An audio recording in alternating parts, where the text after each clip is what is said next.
Equations in one variable part 4. Students, we have now going to do the fourth part of this lesson, that is equations in one variable. I hope you have seen the first 3 videos very properly. If you have not seen them, please go see the first 3 videos again and again, so that you will come to know what we have done up till here. So we have completed 12.1 practice set up to the sum number 9th. Today we will do the 10th and 11th sum, and we will go to the word problem part. So for the 10th sum, we will start doing the 10th sum now. This is the part 4. So we are going to do the 10th sum, and the sum is y minus 4 upon 3 plus 3y is equal to 4. Now here we have this y minus 4 upon 3 plus 3y is equal to 4. We want to remove this. See, now we want y, value of y, isn't it? So both our y should be kept on this side. The numbers will go on the other side. So now this plus 3y doesn't have any denominator. So we have to first equalize the denominator. So it will be plus 3y upon 1 is equal to 4. So it will be cross multiplication. We will have 1 into y minus 4 plus 3 into 3y upon 3 into 1, that is 3, that is equal to 4. Now this we are multiplying by 1, so it will remain as it is. So here we will have y minus 4 plus 3 3s are 9, 9y upon 3 is equal to 4. Now this y and this y are like terms. This is also plus y, this is also plus 9y. So here we will have plus 10y minus 4 upon 3 is equal to 4. Now to keep this 10y, we want this y. So 10y should remain here, this minus 4 should go, and this 3 should go. So which will go first? First we will have to remove this 3, because this 3 is for the minus 4 also and for 10y also. So first we will remove this 3. Okay, how to remove this 3? It is in the division, so we will multiply by 3. 10y minus 4 upon 3 multiplied by 3 is equal to 4 multiplied by 3. This 3 cancels, so we have here 10y minus 4 is equal to 4 3s are 12. Now we have to remove this 4. This is minus 4. So to remove minus 4, what we have to do? Plus 4 is equal to 12 plus 4.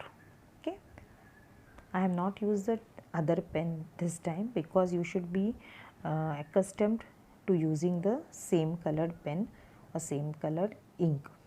इसलिए मैंने वही pen use किया है.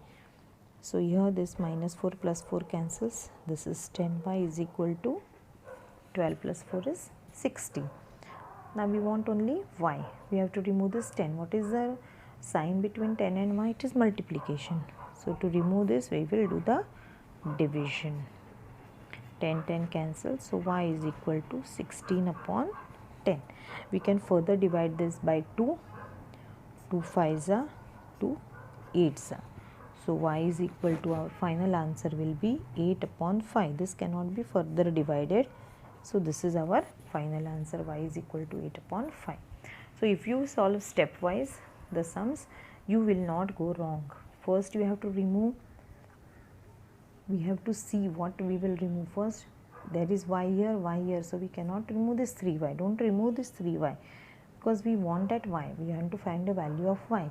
So we will do the cross multiplication and equalizing of the denominator. Now we will do the last sum of this practice set, that is the 11th sum.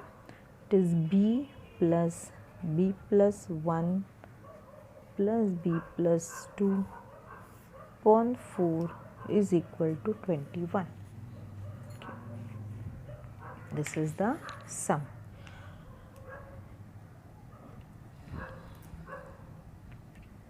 Now b plus 1 plus b plus 2 upon 4. This 4 is for all this complete. So we can remove this 4 first. Earlier that 3 was only for y minus 4 here. That's why we could not remove this 3. We had to equalize it, and then we removed it over here. see in this step. But here we can remove this 4. How?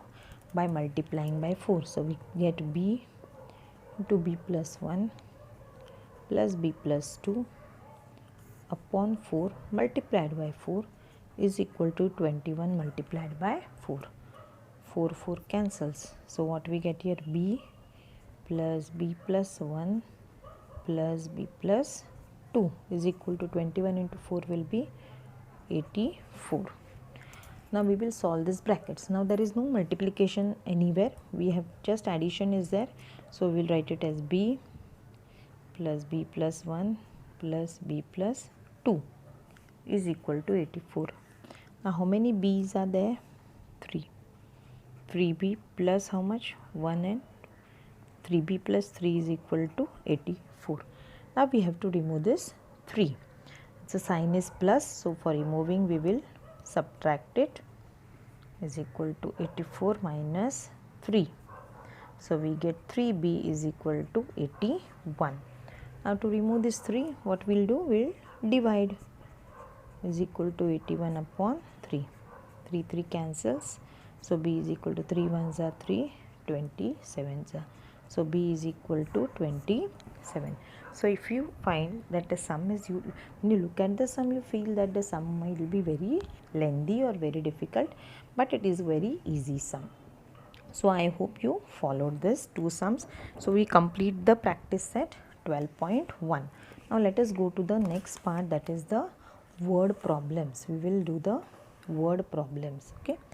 Now what this all, how they have told us, we have just, they have given us an alphabet, they have given us a variable and asked us to find the value. But in word problem we have to find out like how we are going to form this equation.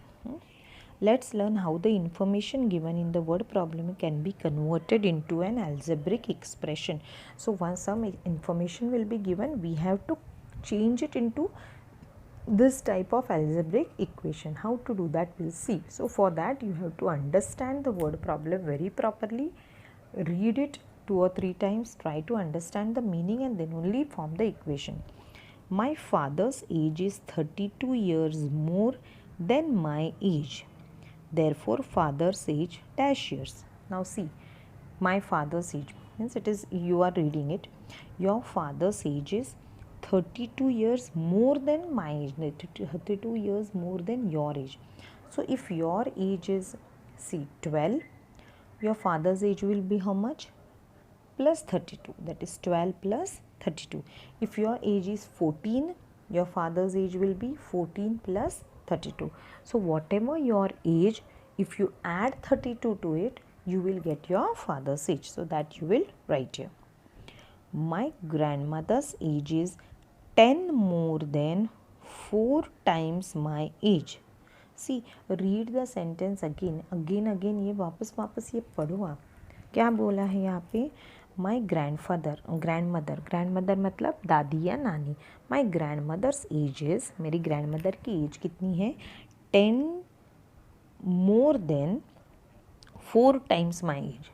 10 ज़्यादा, लेकिन 10 ज़्यादा किससे? 4 times, 4 गुना मेरी as के, 4 times my as. अगर मेरा as suppose 11 है, अगर तुम्हारा एज 11 है तो तुम्हारी दादी नानी का एज कितना होगा? 10 ज़्यादा है.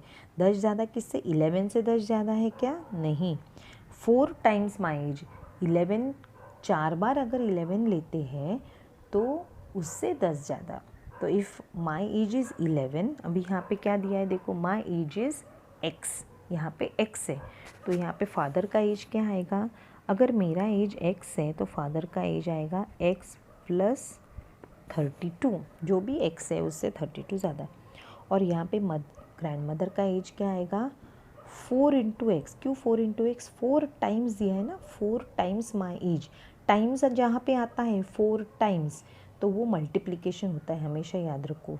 हाँ, सिर्फ मोर देन आएगा तो प्लस आएगा, टाइम्स आएगा तो multiplication. 4 times my as means 4x और उससे 10 मोर आया यहाँ पे, लेकिन मोर कैसे है? 10 मोर, 10 ज़्यादा, 4 टाइम्स से. So 4x plus 10. भी यहाँ पे देखो, my sister's age is 4 less than my age. अभी सिस्टर का एज कितना है, मेरी एज से 4 कम है, मेरा एज कितना है x है, तो मेरे से 4 कम मतलब x minus 4। My friend's age is 5 more than half of my age. अभी देखो ये थोड़ा पढ़ना है वापस, क्या है लिखा यहाँ पे, my friend's age is 5 more than half of my age, मेरा एज x है, 5 मोर है, 5 मोर है क्या सिर्फ, नहीं, हाफ ऑफ माई एज, मेरे एज के हाफ, मेरे एज के हाफ मतलब कितना, मेरा एज अगर x है तो मेरा एज के हाफ मतलब x अपॉन 2, और उससे क्या है 5 more, so x upon 2 plus 5। My mother's age is 3 times my age, ये सिंपल है, मदर का एज कितना है मेरे 3 टाइम्स मेरे एज, टाइम्स है मतलब मल्टीप्लिकेशन, मेरे एज के 3 टाइम्स, सो मेरा x है तो मदर का कितना हो गया 3x। सो ये वर्ड प्रॉब्लम्स इस तरह से होते हैं। Now let us see the solved examples, ये सॉल्व्ड एग्जाम्पल्स अभी हम देखेंगे। From the information find my age if my friend's age is 12 years. अभी ये जो लास्ट वाला था ना, हमने एज का, माई फ्रेंड्स एज, तो ये हमको सॉल्व करना है। Find my age if my friend's age, friend का एज कितना है 12 है, अभी मेरा एज कितना है x, फ्रेंड के एज कितनी है x अपॉन 2 प्लस 5, और फ्रेंड का एज क्या दिया है उन्होंने 12, सो x अपॉन 2 प्लस 5 क्या है इक्वल टू 12। ये क्यों आया 12 समझ में आया, ये मेरा फ्रेंड का एज है, मैंने x में निकाला है, पर मुझे दिया है यहाँ पे कि मेरी फ्रेंड का एज 12 है, तो दोनों इक्वल है ना ये, सो x अपॉन 2 प्लस 5 इज़ 12। तो जैसे हमने पहले एक्सरसाइज में सॉल्व किया है प्रैक्टिस सेट में, उसी तरह करना है। क्या किया है यहाँ पे, डिनोमिनेटर इक्वलाइज किया, तो क्या हो जाएगा यहाँ पे x प्लस 10, सी ये बीच में का जो स्टेप है, ये स्टेप यहाँ पे किया नहीं, तो ये स्टेप क्या आएगा यहाँ पे देखो, अगर हम नॉर्मल करते हैं तो यहाँ पे क्या आता है x upon 2 plus 5 upon 1 is equal to 12। तो हम क्रॉस मल्टीप्लाई करते हैं, तो हमारा अगला स्टेप आता है x प्लस 10 अपॉन 2, यहाँ पे 1 है और यहाँ पे 2 है, इज़ इक्वल टू 12। तो हमको ये 2 को निकालना है, तो क्या करते हैं हम, दोनों तरफ multiply, so x plus 10 upon 2 multiplied by 2 is equal to 12 multiplied by 2, 2 cancel, तो आ गया हमारा x plus 10 is equal to 24, जो यहाँ पे आया है। तो हमने क्या लिखा, सिर्फ देखो, अभी जब हम वर्ड प्रॉब्लम सॉल्व करते हैं तो हमको ये लिखना पड़ता है, क्या, मल्टीप्लाइंग ईच टर्म बाय 2, क्योंकि हमने यहाँ पे 2 से मल्टीप्लाई किया ईच टर्म को, तो वो हमको लिखना है, इसलिए आया हमारा x प्लस 10 इज़ 24। अभी हमने क्या करना है, 10 को रिमूव करना है, तो x प्लस 10 माइनस 10, तो यहाँ पे भी एक स्टेप उन्होंने मिस किया है, मतलब ज़रूरत नहीं है अभी वो स्टेप दिखाने की। If you can do directly कर सकते हो, अगर नहीं समझ में आता है डायरेक्टली तो तुम यहाँ पे ये स्टेप कर सकते हो। यहाँ पे कौन सा स्टेप आएगा, x plus 10 minus 10 is equal to 24 minus 10, ये एक स्टेप बीच में आता है जहाँ प्लस 10 माइनस 10 कैंसिल हो गया और x इज़ इक्वल टू 14 रह जाता है। So my age is 14 years. So I hope you understood this. Let us take the next. Write the correct numbers in given boxes. Length is 3 times the breadth. क्या है, ये एक rectangle है, इसका perimeter कितना है 40 सेंटीमीटर्स, और breath है x, और लेंथ कितना है 3 टाइम्स द ब्रेथ। तो ब्रेथ अगर x है तो लेंथ कितना होगा 3x। तो यहाँ पे देखो, अभी पेरीमीटर मतलब क्या होता है 2 इंटू लेंथ इंटू ब्रेथ, तो 2 इंटू, अभी लेंथ क्या है हमारा x, कितना x है, ये x एक बार है, और ब्रेथ ब्रेथ x है, लेंथ कितना होगा 3x।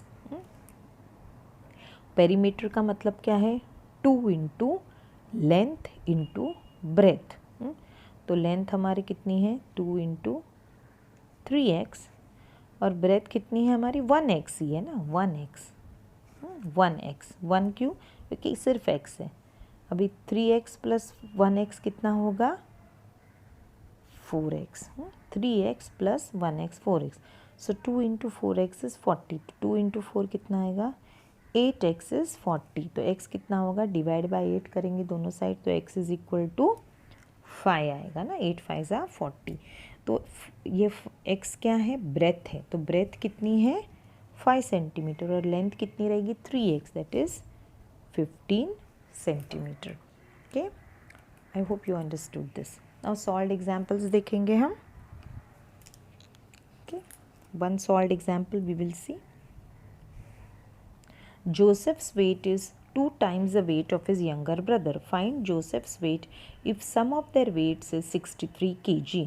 क्या है वापस इसी को ये सम्स जो है ना 2-3 बार पढ़ेंगे तभी हमको सॉल्व करने आता है। इवन मुझे भी एक बार में पढ़ के ये सॉल्व नहीं होता। जोसेफ्स वेट, जोसेफ नाम का लड़का है उसका वेट कितना है 2 times the weight of his younger brother, उसके छोटे भाई के वेट के 2 टाइम्स मतलब डबल है। छोटे भाई का वेट अगर उसके 10 है तो जोसेफ का कितना है 20 है, डबल है।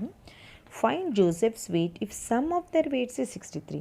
अभी हमको जोसेफ का वेट चाहिए लेकिन दिया क्या है हमको कि दोनों के वेट का टोटल 63 है वो दिया है। तो हमको एज्यूम करना है, हमको हमेशा फर्स्ट स्टेटमेंट हमारा क्या रहेगा let the weight of Joseph's brother be X. क्यों ब्रदर का एक्स लिया हमने, जोसेफ का क्यों नहीं लिया, क्योंकि जोसेफ के भाई के वेट के डबल जोसेफ का वेट है तो इसलिए हमको भाई का वेट पहले लेना है।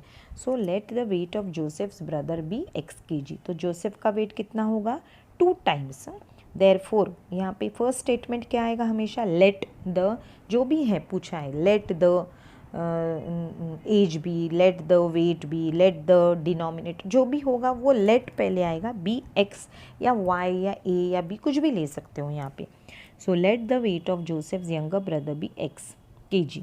देयरफॉर, अभी देयरफॉर क्यों, बिकॉज इसका x है, देयरफॉर जोसेफ का वेट कितना होगा 2x क्योंकि वो डबल है।